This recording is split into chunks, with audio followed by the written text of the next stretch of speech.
Hi friends, ഞാൻ നിങ്ങളുടെ Vishnu അമിനക്കുട്ടൻ. DOT4 പുതിയൊരു വീഡിയോയിലേക്ക് ഏവർക്കും സ്വാഗതം. ഇന്ന് നമ്മൾ ചെയ്യുന്നത് നമ്മുടെ ഹിമാലയൻ വണ്ടിയുടെ റിയർ ബ്രേക്ക് പാഡ് മാറുന്നത് എങ്ങനെയാണെന്ന് നമുക്ക് നോക്കാം. ബ്രേക്ക് പാഡ് അത്യാവശ്യം തീർന്ന് വന്ന ഒരു വണ്ടിയാണ്. ബ്രേക്ക് പാഡ് മൊത്തം തീർന്ന് പ്ലേറ്റിനകത്ത് കംപ്ലൈൻ്റ് ആയിട്ടൊന്നും വന്നിട്ടില്ല. ബ്രേക്ക് പാഡ് കറക്റ്റായിട്ടാണ് ഉറഞ്ഞ് തീർന്നേക്കുന്നത്. അപ്പോൾ നമ്മൾ മാറുന്നത് എങ്ങനെയാണെന്ന് നോക്കാം. ആദ്യം നമ്മൾ അതിൻ്റെ ഒരു ലോക്കുണ്ട്, ആ ലോക്ക് പിന്ന് ഊരി മാറ്റുക. എന്നിട്ട് മെയിനായിട്ടുള്ള പിന്ന് ബ്രേക്ക് പാഡ് ഘടിപ്പിക്കുന്ന പിന്നാണിത്.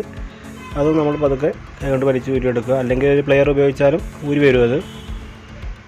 അത് നമ്മൾ ഊരിയെടുക്കുക. എന്നിട്ട് ബ്രേക്ക് പാഡ് രണ്ടെണ്ണവും പുറത്തോട്ട് എടുക്കണം. ഇതാണ് നമ്മുടെ കാലിപ്പറിൻ്റെ പിസ്റ്റൺ സൈഡിലെ ബ്രേക്ക് പാഡാണിത്.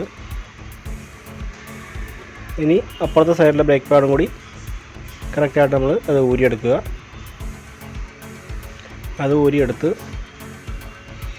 കംപ്ലീറ്റ് ആയിട്ട് അത് തേഞ്ഞ് മാറിയിട്ടില്ല, കുറച്ചും കൂടി ഓടാനല്ല, അത് മാറേണ്ട സമയമായി, കറക്റ്റായിട്ട് മാറേണ്ട സമയമായത്. ഇതിൻ്റെ പിസ്റ്റൺ കുറച്ച് അടുത്തിരിക്കുകയാണ്. ഇനി നമ്മളൊരു സ്ക്രൂ ഡ്രൈവർ ഉപയോഗിച്ചാണ് ആ പിസ്റ്റൺ ഒന്ന് അകത്തി കൊടുക്കുന്നത്.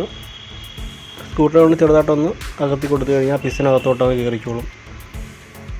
അത് കഴിഞ്ഞിട്ട് നമ്മൾ നമ്മുടെ പുതിയ ബ്രേക്ക് പാഡ് എടുക്കുക. അതാണ് നമ്മുടെ പുതിയ ബ്രേക്ക് പാഡ്. ഈ ബ്രേക്ക് പാഡ് നമ്മൾ സാൻഡ് പേപ്പർ ഇട്ടൊന്ന് ചെറുതായിട്ടൊന്ന് പിടിച്ചു കൊടുക്കുക. ആദ്യത്തെ പ്രതലം പോകുന്നതിന് വേണ്ടിയാണ് അങ്ങനെ പേപ്പർ ഇട്ട് പിടിക്കുന്നത്. കറക്റ്റായിട്ട് ബ്രേക്കിങ് കിട്ടും. അല്ലെങ്കിൽ നമ്മൾ പേപ്പർ പിടിച്ചാൽ കയറ്റിയിട്ടാൽ ചെറിയൊരു സൗണ്ടും കേൾക്കും, പിന്നെ കറക്റ്റായിട്ട് അത് ബ്രേക്കും കിട്ടത്തില്ല. ഇനി നമുക്ക് ഈ ബ്രേക്ക് പാഡ് എങ്ങനെ കയറ്റിയിടുന്നതെന്ന് നോക്കുക.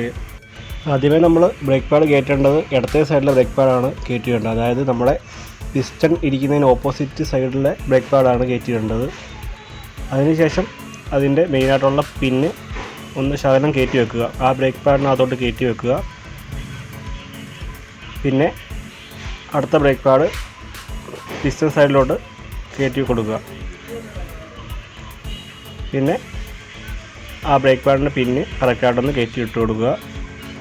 ബ്രേക്ക് പാഡ് കറക്റ്റായിട്ട് കയറി വീണിട്ടുണ്ടോ എന്ന് ചെക്ക് ചെയ്തതിന് ശേഷം അതിൻ്റെ ലോക്ക് പിന്നും കൂടി കയറ്റി ഇട്ട് കൊടുക്കുക.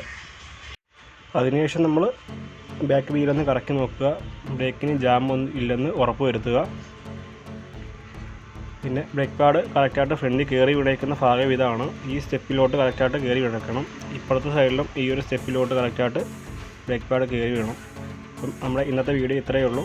അപ്പം വീഡിയോ ഇഷ്ടപ്പെട്ടെങ്കിൽ എല്ലാവരും ഒന്ന് സപ്പോർട്ട് ചെയ്യുക, മറ്റുള്ളവർക്ക് ഒന്ന് ഷെയർ ചെയ്ത് കൊടുക്കുക. ഓക്കെ.